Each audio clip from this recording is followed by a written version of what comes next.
Hello students, स्वागत है आपका एक बार फिर हमारे ऑनलाइन प्लेटफॉर्म पर नई इन्फॉर्मेशन के साथ। जी हाँ, कॉलेज की जो वैकेंसी सीट है सेकंड राउंड के लिए, पीएनएसटी का सेकंड राउंड शेड्यूल जो कल उसमें अपडेटेड लिस्ट जो वैकेंसी वाली लिस्ट आई है उस पे आज थोड़ा सा क्या करेंगे, रिसर्च करेंगे, एनालाइज करेंगे, आपको बताएंगे कितनी सीट वैकेंट है।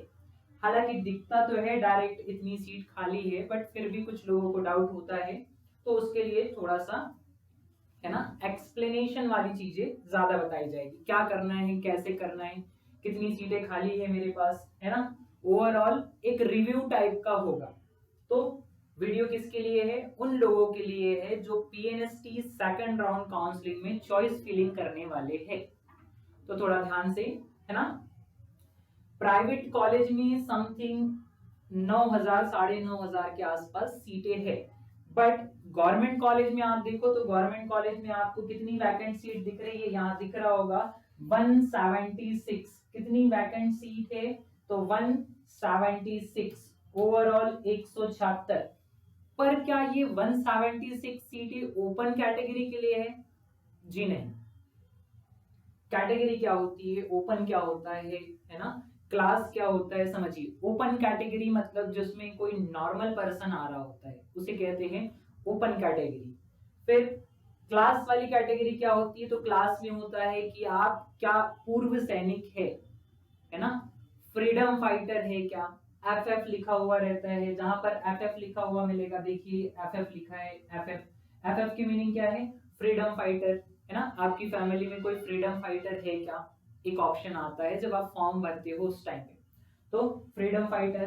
पीएच फिजिकल हैंडीकेप है क्या, है ना। ऐसी कैटेगरी होती है। तो ये कैटेगरी वाली जो सीटें हैं सिर्फ उन्हीं लोगों को मिलेगी जो इसके लिए एलिजिबल है। जैसे किसी की फैमिली में कोई फ्रीडम फाइटर रहा होगा तो वो एफएफ के लिए अलाउ करेगा, है ना। नेक्स्ट, कोई फिजिकल हैंडीकेप है ना, जो सर्टिफिकेट है उनके पास वो अवेलेबल है फिजिकल हैंडीकेप वाला, तो वो किस कैटेगरी में जाएंगे? पीएच। अब मान लीजिए कि जनरल में कोई पीएच में आ ही नहीं रहे, फिजिकल हैंडीकेप में आ ही नहीं रहे, तो वो 5 सीटें क्या हो जाएगी? वैकेंट रहेगी, खाली रहेगी। ओके, तो ये सीटें डिसाइड कर दी जाती है। तो मेनली जो टारगेट होता है अपना, जिस पर बात कर सकते हैं, वो ओपन सीट होता है। ओपन सीट मतलब सभी के लिए ओपन है, इसमें किसी कैटेगरी की जरूरत नहीं है। तो ओपन सीटें आपको कम मिलेगी, बहुत कम हो जाएगी, है ना। ऐड करके देखेंगे टोटल कितनी होगी, 60 हो रही है, 70 हो रही है, 90 हो रही है। कैलकुलेशन के बाद फिर अपन डिसाइड करेंगे। फिलहाल आप देख सकते हैं गवर्नमेंट कॉलेज की बात कर रहे हैं, जो 16 गवर्नमेंट कॉलेज थे जिनमें फर्स्ट राउंड पे काउंसलिंग हुई थी, चॉइस फिलिंग हुई थी, और मेनी ऑफ द स्टूडेंट्स क्या हुए, उसमें एडमिशन ले चुके हैं। उनके एडमिशन लेने के बाद जो वैकेंट बची है वो सीट यहाँ पर है। तो जैसी कि उम्मीद थी, है ना, सबसे ज्यादा इंदौर में, तो इंदौर में देख रहे हैं आप 31 सीट खाली है इंदौर के कॉलेज में। फिर रीवा में देखिए, रीवा में भी 21 सीटें, है ना, वैकेंट है। भोपाल में भी 23 सीट, बहुत बड़ी बात है, भोपाल में 23 सीट बच रही है, काफी सीटें हैं। और जबलपुर में भी देख रहे हैं आप, सॉरी ग्वालियर में, जबलपुर में नहीं, ग्वालियर में कितनी सीटें बची है? ग्वालियर में बची है 22। मींस ये चारों कॉलेज कौन से है? चारों college semi government autonomous college, जिनमें आपको हाफ फीस पेड करनी पड़ती है। ओके, अब थोड़ा सा कैटेगरी वाइज करते हैं बात। अदर गवर्नमेंट कॉलेज में भी जगह बची है। देखिए उज्जैन के पास 8 सीटें खाली है ना। सिवनी में 3 सीटें है, झाबुआ में 9 है, राजगढ़ में 6 है। ऐसी बहुत सारी सीटें खाली है। ओके, इसमें अगर आपको नाम नहीं मिल रहा होगा तो गवर्नमेंट जबलपुर, जबलपुर दोनों है, मींस जबलपुर का कॉलेज भी है, सारे के सारे कॉलेज में वैकेंट सीट है। ओके, हाँ, जबलपुर का जो मेडिकल कॉलेज है उसकी ज्यादा सीटें भर के सिर्फ 9 है। अदरवाइज चारों मेडिकल कॉलेज में देखिए आप 20 प्लस सीट बची है, सिर्फ एक जबलपुर का ज्यादा भर गया है। हो सकता है कुछ बच्चों ने उसको गवर्नमेंट कॉलेज समझ के एडमिशन ले लिया होगा, बट जबलपुर में 2 कॉलेज है, एक गवर्नमेंट है और एक सेमी गवर्नमेंट है। तो इस तरीके से ये चार्ट प्रिपेयर हुआ है जिसमें आपको वैकेंसी देखने को मिलेगी। ठीक है, अब कैटेगरी वाइज बात करते हैं, किस कैटेगरी के लिए कितनी वैकेंसी है मेरे पास। तो जरा फोकस ऑन बोर्ड, देखिए एक तरफ से थोड़ा सा मैं इसको ऊपर कर देता हूं, है ना, ताकि आप समझे चीजें। जरा सा ऊपर जाओ भैया, इतने की नीड है मुझे, है ना। Done, so ready and go. Total 176 है, बट इसमें कैटेगरी वाइज है, तो मुझे कैटेगरी कौन सी देखनी है, ओपन वाली, ओपी जिस पर लिखा है। तो सबसे पहले मैं बात करूंगा किसके लिए, जनरल के लिए, या इसको लिखते हैं क्या, यू आर अनरिजर्व। इसके लिए कितनी सीटें हैं ओपन में, 25 सीट है, कितनी, 25। सेकंड जाऊंगा मैं क्या, एससी कैटेगरी में ओपन के लिए कितनी सीटें हैं मेरे पास, 14। इधर 25 थी, इधर कितनी है, 14। तो एससी कैटेगरी में कितनी सीट हो जाएगी, 14 हो जाएगी। नेक्स्ट अगले पे चलेंगे, एसटी में ओपन कैटेगरी के लिए, एसटी में ओपन कैटेगरी के लिए कितनी है, 9 सीटें हैं। तो यहाँ क्या लिख दूंगा मैं, एसटी कैटेगरी में कितनी बची है ओवरऑल, 9। टोटल की बात कर रहे, किसी एक कॉलेज की बात नहीं कर रहे, टोटल सीटें जो वैकेंट थे उनकी बात कर रहे हैं, ओपन कैटेगरी में, वो भी कौन सी कैटेगरी में, ओपन कैटेगरी में। तो ये हो गई 3 कैटेगरी के लिए। अब बचता है क्या, ओबीसी और ईडब्ल्यूएस। तो ओबीसी की ओपन देख लेते, एक्स, एक्स का मतलब बिना किसी कैटेगरी के, बिना वर्ग के, है ना। क्या आपको किसी कैटेगरी में नहीं रखा जा रहा है, बिना वर्ग के रखा जा रहा है, तो वहां क्या आ जाता है, एक्स। तो ओबीसी के एक्स में देखिए आप कितनी है, अगेन 14 सीटें। तो ओबीसी के लिए कितनी सीटें है, 14 सीट है। और लास्ट है ईडब्ल्यूएस। तो ईडब्ल्यूएस की ओपन कोटा में आप देखोगे तो आपको सिर्फ 5 सीट मिलेगी। कितनी, ईडब्ल्यूएस के लिए कितनी सीटें आ रही है, ओनली 5 सीट आ रही है। ठीक है, तो ये पूरा ओवरऑल ओपन कैटेगरी में जो है वो डेटा है। अब आप इसको ऐड कर सकते हैं, इजीली ऐड कर सकते हैं ना। ठीक है, तो आ जाएगा 14 दूनी 28 और 3 इसको दे दीजिए तो 28। कोई नहीं, ऐड कर लेते हैं फटाफट से। ये हो जाएगा कितना, 25, 29, 29 और 9 हो गया 37, 40, 47 और ये हो जाएगा 5, 27, 27, 63, 64, 65,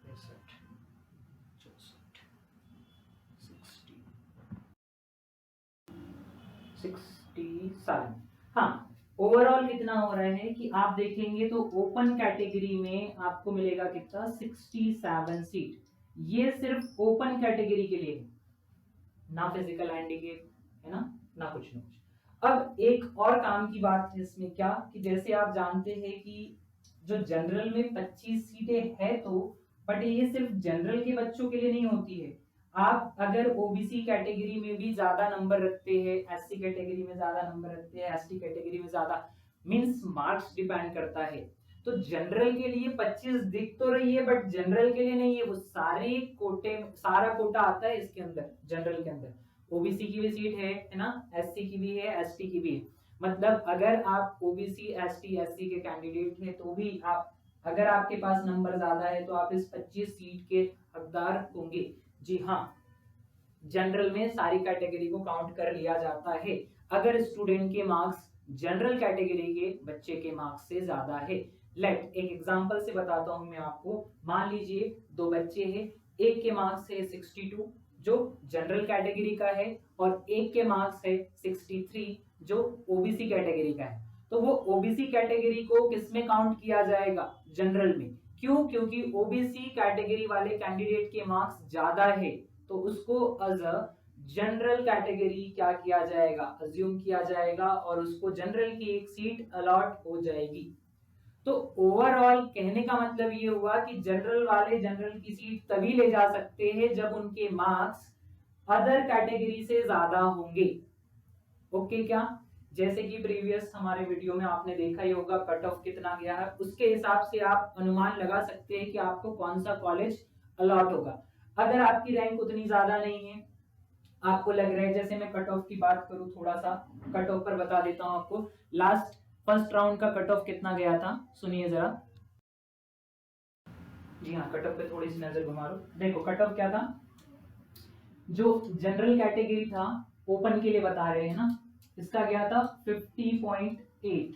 कितना गया था, 50.8। ईडब्ल्यूएस, या पहले मैं ओबीसी लिख देता हूं, ओबीसी के लिए जो कट ऑफ गया था वो गया था कितना, 49.95 पॉइंट मैटर करता है। जी हाँ, पॉइंट बहुत ज्यादा मैटर करता है। तो ओबीसी में 49.95 गया था। ईडब्ल्यूएस जो है, ईडब्ल्यूएस का गया था 47.97 समथिंग था, 97 आई थिंक, कुछ कंफर्म उतना आ नहीं रहा है, ठीक है 97 मान लेते हैं अभी के लिए। कितना था? 97 था। नेक्स्ट एससी कैटेगरी के लिए गया है 46.62। एसटी कैटेगरी के लिए गया है कितना? एसटी कैटेगरी के लिए तो बहुत कम गया है, 42 पॉइंट समथिंग कुछ है। तो आप ऐसे कंपेयर कर सकते हैं, है ना। जनरल का 50.8 है, ओबीसी का 49.95 है, ईडब्ल्यूएस का 47.97 है, एससी कैटेगरी में 62 पॉइंट में आ रहा है, और एसटी कैटेगरी जो जाएगा 42 पॉइंट समथिंग कुछ था। तो ये हो गए अपने क्या 7 to 73 कट ऑफ। इसके हिसाब से अपने मार्क्स देख लीजिए, और मार्क्स के हिसाब से फिर आप ओपन सीट देख लीजिए कि आपके लिए ओपन सीट कैसी है। जब ये दोनों चीजें आपके क्लियर हो जाएगी, फिर उसके बाद आप क्या कर सकते हो, उसके बाद फिर आप अप्लाई कर सकते हो। तो कहना मेरा ये है कि आप अगर आउटसाइड के कॉलेज, अगर आपका डिफरेंस ज्यादा आ रहा है, आपको पता है कि 49.95 ओबीसी में जा रहा है, तो ज्यादा से ज्यादा कट ऑफ कितना जा सकता है सेकंड राउंड का? 49 से 48 तक जा सकता है ना। इतने में ही कैंडिडेट हो जाएंगे, कितने? 14 ये मान लीजिए, और मान लीजिए इसमें से 10 सीट भी अगर ओबीसी वाले कैंडिडेट ले जा रहे हैं तो 24 सीट हो रही है। अब आप इस पॉइंट से 24 वाले माइनस कर दीजिए सारे बच्चे।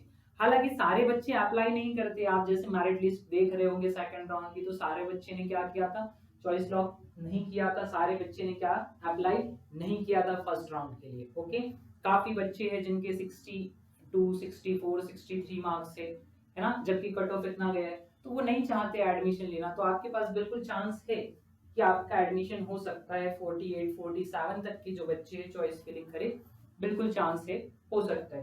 तो ये था लेखा जोखा। ओवरऑल जनरल की 25 सीट, एससी की 14, एसटी की 9, ओबीसी की 14, ईडब्ल्यूएस की 5। ओवरऑल अगर ओपन की बात होगी तो 67 सीट गवर्नमेंट कॉलेज में खाली है। जी हाँ, उम्मीद है कि इस राउंड में सारी सीटें भर जाएगी। अदरवाइज अगर कुछ सीटें खाली रहती है 10-12 सीटें, तो उसके लिए फिर थर्ड राउंड आएगा। बाकी आई थिंक कि सेकंड राउंड में सारा कुछ कंप्लीट हो जाएगा, इतनी सीटें खाली नहीं रहेगी। कैटेगरी वाइज सीटों पर आप एडमिशन नहीं ले सकते, वो कैटेगरी के लिए रिजर्व रहती है। बाकी जो ओपन सीट है वो कितनी है, 67 है। अब आपको करना क्या है, मेरिट लिस्ट से एक बार पिछला जो कट ऑफ गया है फर्स्ट राउंड का, उसको क्या कर लेना है, कंपेयर कर लेना है, और कंपेयर करने के बाद फिर देखना है आपको फाइनली क्या, कि मेरे नंबर यहाँ से कितनी दूर है और इस डिजिट से कितना नीचे तक आना है।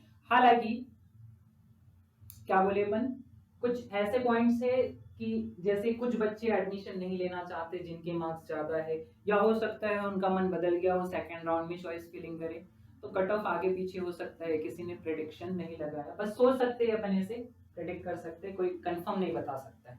तो कहानी ये है कि अगर आपके मार्क्स 47, 48 तक भी है ओबीसी कैटेगरी में, तो आपको अप्लाई करना चाहिए, है ना। एससी और एसटी में तो देख लीजिए आप, अगर आपके मार्क्स 38, 39 भी है तो भी आप अप्लाई कीजिए, है ना। किसमें, एसटी कैटेगरी में 9 सीट है, अगर आपके मार्क्स 40, 39 या 41 है तो भी आप अप्लाई कीजिए, चांसेस है। एसटी कैटेगरी में स्टूडेंट्स बहुत कम होते हैं, तो वो कोटा आपके लिए ओपन ही है। ऊपर से आपको बताया जा रहा है मार्क्स ज्यादा है, तो फिर तो आप जनरल में भी आ जाओगे, ठीक है। ईडब्ल्यूएस वाले को तो इतना ही बोला जाएगा कि 46 बहुत है, 46 के नीचे फिर कट ऑफ नहीं जा सकता है। बट फिर भी आपने रजिस्ट्रेशन किया है, जिनने भी रजिस्ट्रेशन किया है चॉइस लॉक, तो सबको करना चाहिए, क्योंकि 1000 रुपए तो आप पहले दे चुके हो। चॉइस लॉक करने के पैसे क्या लगेंगे आपको, 30 रुपए लगेंगे, 40 रुपए, 50 रुपए, इससे ज्यादा खर्च नहीं होता है। तो 30 रुपए में आपका काम हो रहा है, तो चॉइस लॉक कीजिए। बट अगर आपके मार्क्स बहुत कम आ रहे हैं इसके कंपैरिजन में, तो आप आउटसाइड के कॉलेज डालिए। और अगर आपका टारगेट है सिर्फ गवर्नमेंट कॉलेज लेना, तो सिर्फ गवर्नमेंट कॉलेज डालिए, है ना। अगर आप प्राइवेट कॉलेज डालते हो आपकी चॉइस फिलिंग में, तो आपको गवर्नमेंट ना दे के कहां पहुंचा देगा, प्राइवेट कॉलेज पे पहुंचा देगा। आपने अगर 15 कॉलेज सेलेक्ट किए हैं, इट मींस वो ये मानता है कि वो जो प्राइवेट कॉलेज भी आपने सेलेक्ट किया है आपकी प्रायोरिटी में है, आपने उसको भी प्रेफरेंस दिया है, तो वो आपको प्राइवेट में भी डाल सकता है।